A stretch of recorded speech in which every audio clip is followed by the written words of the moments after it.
అందరికీ నమస్తే. మన పేద పిల్లలు చదువుకుంటున్న గురుకుల్స్లో ఏం జరుగుతుంది, ఇక ఈ గురుకుల్ స్కూల్స్ బాగుపడవా? ఎందుకనిపిస్తుందంటే నిన్న మొన్న ఒక వీడియో వైరల్ అవుతుంది, మీరు చూసింటారు, వేరే యూట్యూబ్ ఛానల్కి సంబంధించిన వీడియో. ఆ పిల్లలు మాట్లాడిన మాటలు వింటే ఇక మన వ్యవస్థ ఎంత దారుణంగా ఉంది, మన పాలకులు ఏం చేస్తున్నారు, మిగతా విషయాలు మొత్తం బయటపడతాయి. చెప్పుకోవడానికేమో మన బడ్జెట్ ఎంతో, చూస్తేనేమో 1 కోటి ఎకరాల్లో పంట పండిస్తున్నాం, కానీ పిల్లలకు తిండి పెట్టలేకపోతున్నాం. పిల్లలు వాళ్ళేమి రోజు బిర్యానీ అడుగుతలేరు కదా. గురుకుల్ స్కూల్లో ఉన్నవాళ్ళు, గురుకుల్ హాస్టల్స్లో ఉన్నవాళ్ళు మంచి అన్నం అడుగుతున్నారు, కానీ వాళ్ళకి మంచి అన్నం కూడా ప్రొవైడ్ చేయలేకపోతున్నాం. మనం వైఫల్యం ఎక్కడుంది? ఇది మనం ఖచ్చితంగా ఎక్స్పోజ్ చేయాల్సిన అవసరం ఉంది. ఆ ఎక్స్పోజ్ చేసే వార్తనే ఇది. ఈ వీడియో చూడండి. అనిపిస్తుంది, మేము బాధలు ఎవరికి చెప్పుకోలేము, మాకు అర్థం వచ్చినాం కదా. మళ్ళీ అన్నం ఆకలి అవుతుంది పెట్టండి అంటే ఎన్నిసార్లు తింటారు, బిచ్చపోలని అంటారు. అదే దీనికంటే ఇంటికాడైతే అమ్మ అన్నం అడిగితే బిచ్చపోల్లా అని అడుగుతారంట. మనకు కొన్ని రోజుల క్రితం ఇట్లాంటి వీడియో ఇంకొకటి వచ్చింది. ఇక్కడనే హైదరాబాదుకు కరెక్ట్గా ఒక 30-40 కిలో దూరంలో ఉన్న పాలమాకుల స్కూల్లో హాస్టల్లో ఇన్స్పెక్షన్కి పోతే, ఒక మేడం ఇన్స్పెక్షన్కి పోతే ఆ హాస్టల్ సిబ్బంది మినరల్ వాటర్ తెచ్చేస్తారు నీళ్ళడానికి పిల్లలకి. ఆ అమ్మాయి అడుగుతుంది, రోజు మాకు ఈ వాటర్ ఇయ్యరు, ఇప్పుడు ఎందుకు ఇస్తున్నారు ఈ వాటర్ అని. చిన్న పిల్ల, నాకు తెలిసి 5th 6th క్లాస్ అదే పిల్ల అనుకుంటా. ఇప్పుడు ఈ అమ్మాయి ఏం మాట్లాడుతుంది, అన్నం తింటాం అంటే మీరు ఎవరి బిచ్చం ఎవరికి వేస్తున్నారు, బిచ్చగాలని అడుగుతారంట వాళ్ళు.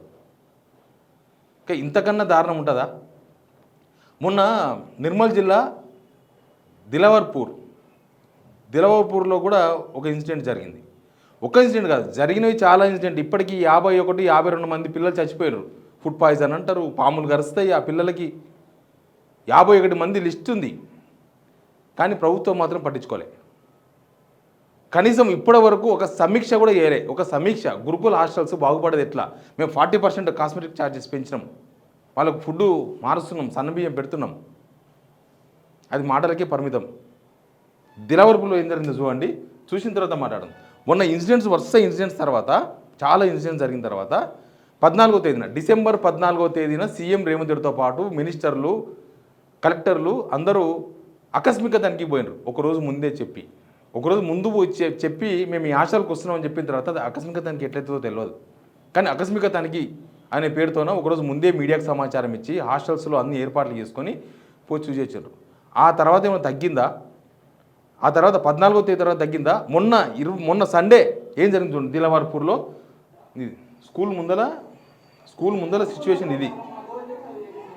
ఏంటంటే పిల్లలందరూ వాళ్ళ తల్లిదండ్రులకు ఫోన్లు చేసుకొని, మేము వస్తాం, మేము ఈ హాస్టల్లో ఉండం, మేము ఇక్కడ ఉంటే చచ్చిపోతాం, మమ్మల్ని తీసుకుపోండి అంటే ఆదివారం నాడు తల్లిదండ్రులందరూ ఆ స్కూల్ దగ్గర పోయినారు, హాస్టల్ దగ్గర పోయినారు.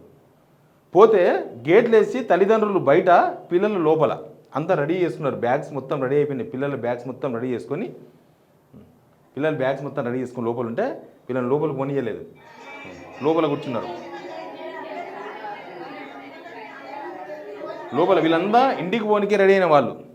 ఇంకా పోలీసులు, నాకు తెలిసి హాస్టల్స్లో పిల్లలు స్కూళ్ళు ఈ పోలీస్ డ్రెస్సులతో వాళ్ళని చూస్తేనే పిల్లలు భయపడిపోతారు. మొత్తం బ్యాగ్స్ రెడీ అయిపోయినాయి. ఇంకా చూడండి, గేటు అవతల తల్లిదండ్రులు, గేటు అవతల పిల్లలు తీసుకుపోనికి వచ్చిన తల్లిదండ్రులు, వీళ్ళకి ఎంట్రీ లేదు లోపలికి. మొన్ననే గవర్నమెంట్ కొత్తగా రూల్స్ చేంజ్ చేసింది. ఏం రూల్స్ చేంజ్ చేసిందంటే, మీరు రోజు పోయి పిల్లల్ని కలవద్దు. మరి మీరు పెట్టే తిండి విషమయ్యి పిల్లలు చచ్చిపోతే తల్లిదండ్రులకు బాధ ఉండదా? మా వాళ్ళు ఏమవుతున్నారన్న బాధ ఉండదా? మా పిల్లల్ని చూసొద్దామన్నా ఉండదా? ఆ టెన్షన్ ఉండదా? మంచిగా ఉంటే వదిలేస్తారు పిల్లల్ని, మంచిగా ఉంటే తల్లిదండ్రులే చెప్తారు. మాలాంటి ఏమైనా తప్పు మాట్లాడితే, పిల్లలు మేము తప్పు మాట్లాడితే తల్లిదండ్రులు చెప్తారు, హాస్టల్స్ చాలా బాగున్నాయి, మీరు చేయదు ఇట్లాంటి వీడియోలని. కానీ నాకు ఎన్ని ఫోన్లు అంటే, ఆ స్కూళ్ళల్లో ఉండే పిల్లల తల్లిదండ్రులు ఎన్ని ఫోన్లో, అసలు మా వాడు కాంటాక్ట్ లేదు, మాట్లాడియ్యరు. ఓన్లీ శనివారమో ఆదివారమో పోవాలి కలవడానికి, అంతే రూల్. ఈ కొత్తగా పెట్టింది ఈ గవర్నమెంట్. అప్పుడు మాత్రమే కలవాలి పిల్లల్ని. పోతే ఇది సిచ్యువేషన్. లాస్ట్కి ఆ పిల్లలందరూ తీసుకొని వెళ్ళిపోతున్నారు.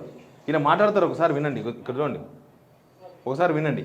8th క్లాసు ఇప్పుడు 15 డేస్ నుంచి ఏం చెప్తున్నారంటే పప్ప ఫుడ్ సరిగా పెడతలేరు, అందుకోసమే మేము ఇంటికి వెళ్ళాలనుకుంటున్నాము. పప్ప నేను ఈ స్కూల్లో చదువుకున్నా, నాకు ప్రైవేట్ స్కూల్లో చేర్పించాలని కోరుతున్నది. నాకు ఒకటే బిడ్డ ఒక కొడుకు సార్, మాకు పిల్లల భవిష్యత్తు మంచిగా ఉంటుంది, మా భవిష్యత్తు మంచిగా ఉంటుంది. అందుకోసమే మేము ఫుడ్ సరిగా లేదని చెప్పి మేము ఇంటికి తీసుకెళ్తున్నాము. స్టాప్ లేదు కాబట్టి స్టడీ నడుస్తలేదు 15 రోజుల నుంచి. అందుకోసం మాకు పిల్లలు ఫోన్ చేసి పప్ప మాకు క్లాసులు నడుస్తలేవు, మాకు ఇక్కడ ఫుడ్ సరిగా పెడతలేరు, మీరు వచ్చి మాకు తీసుకెళ్ళాలని చెప్పి 15 డేస్ నుంచి తిండి సరిగా లేదు, మేము ఉండం ఈడ అంటే ఒక పేరెంట్ మాట్లాడుతున్నాడు. మేము మా పిల్లల్ని తీసుకుపోయి ప్రైవేట్ స్కూల్లో చదివించుకుంటాం, కింద మీద పడి ఖర్చు పెట్టుకొని, ఈడ మాత్రం ఉంటే కష్టం, నాకు ఒకటే బిడ్డ ఒకటే కొడుకు అని చెప్తున్నాడు ఆయన. ఇక తల్లిదండ్రుల్లో ప్రభుత్వం ఎక్కడ విశ్వాసం కల్పించింది? సీఎం రేవంత్ రెడ్డి పోయి తిని, లేకపోతే మంత్రులు పోయి అక్కడ తిని, నిన్న చూసిన యాదాద్రి కలెక్టర్ పోయి పడుకున్నాడు అక్కడ. మీరు పడుకున్నప్పుడు మంచి దుప్పట్లు ఇస్తారు, మీరు పోయినప్పుడు మంచి భోజనం పెడతారు, తర్వాత ఏం జరుగుతుంది అక్కడ?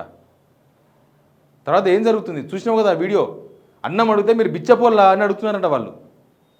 ఇది గవర్నమెంట్ ఫెయిల్యూర్ అనాలనా, లేకపోతే అక్కడ ఉన్న సిబ్బంది నిర్లక్ష్యం అనాలనా, ప్రభుత్వ నిర్లక్ష్యం అనాలనా? మనమేమి పేదగా మన దగ్గర ఏమీ లేకలేదు. మన రాష్ట్రం 2,75,000 కోట్ల బడ్జెట్ చెప్పుకోవడానికి, 1,38,000 కోట్ల అప్పు చేసి కనీసం పిల్లలకు తిండి కూడా పెట్టలేకపోతున్నామా మనం? అప్పు దేనికోసం, ఎవరి కోసం, ఎవరిని బతికినే కోసం. 4,13,000 కోట్లు ఖర్చు చేసే రాష్ట్రం, బడ్జెట్ ప్లస్ అప్పు. రాష్ట్రము అత్యధిక తలసరి ఆదాయం ఉన్న రాష్ట్రం అనేది 3,70,000. తలసరి ఆదాయము జాతీయ తలసరి ఆదాయం కన్నా మన చాలా రెట్లు ఎక్కువ. ఒక మనిషి 3,17,000 3,70,000 సంపాదిస్తున్నాడు, బడ్జెట్లో పెట్టింది ప్రభుత్వం. తర్వాత దేశంలో అత్యధికంగా ధాన్యం వండే రాష్ట్రం. నీళ్లు లేకపోయినా, కాళేశ్వరం లేకపోయినా మనం పంటలు పండిస్తున్నామని చెప్తున్నాం కదా గొప్పగా. మన రైతులు 1,00,00,000 ఎకరాల పంట పండిస్తున్నారు, అదంతా మా గ్రేడ్ అని చెప్పుకుంటుంది కదా ప్రభుత్వం. మరి ఆ ధాన్యం పండించే రైతులు ఉన్నారు, ఆ రైతుల పిల్లలు హాస్టల్లో ఉన్నారు, కానీ ఆ పిల్లలకు అన్నం పెట్టలేకపోతున్నాం. ఆ పిల్లలు ఏడుస్తూ మాట్లాడుతున్నారు. హాస్టల్లో ఉంచాలంటే తల్లిదండ్రులకు ఒక గుండె కోత, కడుపు కోత అన్నీ మిగిలిపోతున్నాయి. Rice bowl of India Telangana, rice bowl of India. నిజంగానే పంట పండింది, మరి ఎందుకు పిల్లలకు మనం తిండి పెట్టలేకపోతున్నాం అనేది ప్రభుత్వం సమాధానం చెప్పాల్సిన అవసరం ఉంది. తెలంగాణ సమాజం ఎందుకు తలదించుకోవాల్సిన పరిస్థితులు వచ్చినాయి? విద్యాశాఖ మంత్రి సీఎం దగ్గర ఉంది, సీఎం రేవంత్ రెడ్డి దగ్గర ఉన్నది, ముఖ్యమంత్రి రేవంత్ రెడ్డియే. మరి ఏం జరుగుతున్నది? 40% కాస్మెటిక్ ఛార్జెస్ పెంచగానే పిల్లలందరూ ఇంటికి పిలిపించుకొని ఏదో గ్రేట్ అని చెప్పి thank you Revanth sir, thank you CM sir అని చెప్పించుకున్నారు కదా. ఆ చిత్తశుద్ధి పిల్లలకు తిండి పెట్టే దగ్గర ఎందుకు లేదు? మనమేమి ఖర్చు పెడతలేమా? మనం ఖర్చు పెడుతున్నాం కదా. వేములవాడ ముఖ్యమంత్రి మిగతా మంత్రులు వేములవాడకు పోతే 32,000 ఒక్క ప్లేటు భోజనం మన డబ్బులు ఖర్చు పెట్టినారు. 32,000 హాస్టల్లో ఖర్చు పెడితే పిల్లలకు తిండి దొరకదా? అంటే కేవలం సీఎం మంత్రులు మాత్రమే 32,000 పెట్టి ఒక్క ప్లేటు భోజనం. ఆ 32,000తో నాకు తెలిసి హాస్టల్లో ఉండే పిల్లలకు మంచి పౌష్టికాహారం దాదాపు ఆ 32,000తో ఒక్క హాస్టల్లో ఒక 2-3 నెలలు పెట్టవచ్చు. 32,000 ప్లేటుకు భోజనానికి సీఎం తినగలుగుతున్నాడు, మంత్రులు తినగలుగుతున్నారు, కానీ మన పిల్లలకు 32 రూపాయలు కూడా పెట్టలేకపోతుంది. పిల్లలకు రోజు ఖర్చు ఎంత? పొద్దుగాల కూడా 5 రూపాయలు, మధ్యాహ్నం కూడా 9 రూపాయలు, సాయంత్రం ఇంకెంతనో కొంత, అంతే. 32,000 పెట్టి మీ కడుపుకు తిన్న అన్నం మీ పైకి పట్టిందా? మన పిల్లలు ఫుడ్ పాయిజన్ చచ్చిపోతుంటే, పాములు గారు చచ్చిపోతుంటే, వాళ్ళకి తిండి పెట్టలేని పరిస్థితుల్లో పిల్లలు స్కూళ్ళు, కాలేజీ, వాళ్ళ హాస్టల్స్ వదిలేసి మేము వెళ్ళిపోతాం, మా ఊరికి మేము బతకలే మీద ఉంటే అని పిల్లలందరూ ఏడుస్తుంటే, తల్లిదండ్రులు మా పిల్లల్ని చదివించలేమని తీసుకుపోతుంటే 32,000 ఒక ప్లేట్ పెట్టిన భోజనం కడుపుకు పట్టిందా ముఖ్యమంత్రికి, మంత్రులకు? అట్లే ఉందా? కడుపులో ఉందా? ఇంకా 32,000 పెట్టి మీరు తిన్న ప్లేట్ భోజనం ఉందా మీ కడుపులో? పటాకుల పేరుతోన మొన్న చేసారు కదా, సంబరాలు చేసారు, 1 year అయింది మా పరిపాలన అని. పటాకులు పేల్చిర్రు. పటాకులకు ఎంత ఖర్చు పెట్టింది తెలుసా గవర్నమెంటు? పటాకులకు ఖర్చు పెట్టిన పైకము ఇక్కడ చూడండి, 2,39,81,435 రూపాయలు, దగ్గర 2,40,40,00,000. పటాకులకు పెట్టిన ఖర్చు 2,40,40,000. పిల్లలకు తినేందుకు అయిపోతున్నాం సార్. మీ సంబరాలకు ఒక్క పటాకులకే 2,40,00,000. అక్కడ వచ్చి యోయో రూమ్కు పోదామా అని పాటలు పాడిన వాళ్ళకు పారదోషకాలు ఇచ్చారు మీరు. మొత్తం ఈ ఉత్సవాలంతా కలిసి 100 కోట్లు చేసినారో 200 కోట్లు చేసినారో తెలియదు. ఇప్పటికి 29 సార్లు ఢిల్లీకి పోయిన ముఖ్యమంత్రి గారు, 29 సార్లు.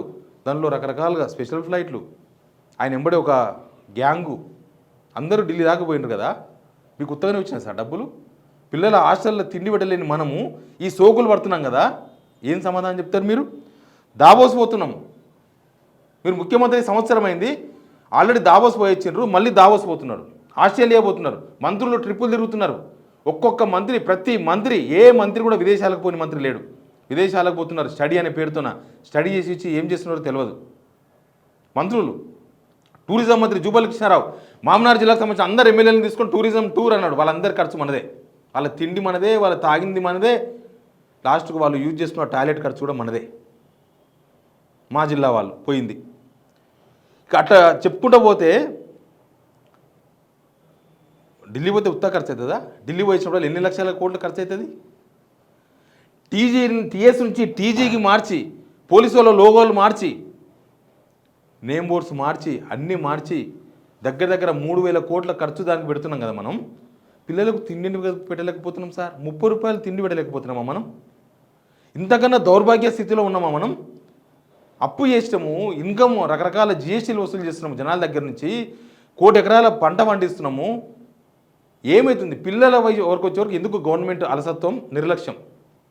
అసలు ఇప్పటి వరకు ఒక్క రోజైనా, ఒక గంట అయినా, ఒక అరగంట అయినా, ఒక 10 నిమిషాలైనా, ఒక్క నిమిషమైనా గురుకుల హాస్టల్స్ ఏం జరుగుతుందో రివ్యూ జరిగిందా ప్రభుత్వంలో? జరిగిందా రివ్యూ? No review. చచ్చిపోతే 2 రోజులు గుర్తుపెట్టుకుంటారు, మర్చిపోతారని గవర్నమెంట్ ధీమా. పిల్లలు స్కూల్కి వచ్చిన పిల్లలు చదువుకొని ఏదో భవిష్యత్తు వెలగబెడతారని తల్లిదండ్రులు వాళ్ళని పంపిస్తే వాళ్ళకి తిండి పెట్టలేని ప్రభుత్వమా మనది? అంత పేద రాష్ట్రమా మనది? అంత దివాలా తీసిన రాష్ట్రమా మనది? ఇది సో బ్యాడ్, సో బ్యాడ్. మీకు ఇంట్రెస్ట్ లేకపోతే గురుకుల్స్ మూసేయండి, వాళ్ళు బుద్ధి ఉన్న కాడ చదివించుకుంటారు. కానీ ఇంతకన్నా దారుణం ఇంకొకటి ఉండదు సార్. దీని మీద ఖచ్చితంగా గవర్నమెంట్ కాన్సన్ట్రేషన్ చేయాలి. ఇంకా పిల్లలు గురుకుల హాస్టల్స్ మేము ఉండము అనే స్టేజ్కి రావద్దు. ఆ స్టేజ్ వచ్చిందనంటే మీ ప్రభుత్వం 100కు 100% ఫెయిల్ అయినట్లు. దీనిలో ముఖ్యమంత్రి ఫెయిల్ అయ్యిండు, విద్యాశాఖ మంత్రి ఫెయిల్ అయ్యిండు, ఈ సంక్షేమ శాఖ మంత్రులు ఎవరున్నారు వాళ్ళు ఫెయిల్ అయ్యారు, ఆ జిల్లా ఇన్ఛార్జి మంత్రులు ఫెయిల్ అయ్యారు, ఎమ్మెల్యేలు ఫెయిల్ అయ్యారు, కలెక్టర్లు ఫెయిల్ అయ్యారు, మొత్తం వ్యవస్థనే ఫెయిల్ అయినట్టు. మొత్తం వ్యవస్థ ఫెయిల్ అయింది. ఇక్కడ వ్యవస్థనే ఫెయిల్ అయిన తర్వాత గవర్నమెంట్ ఉంటే ఏంది, లేకపోతే ఏంది? ఇది ఖచ్చితంగా ఆలోచించాల్సిన విషయం. Please subscribe signal TV.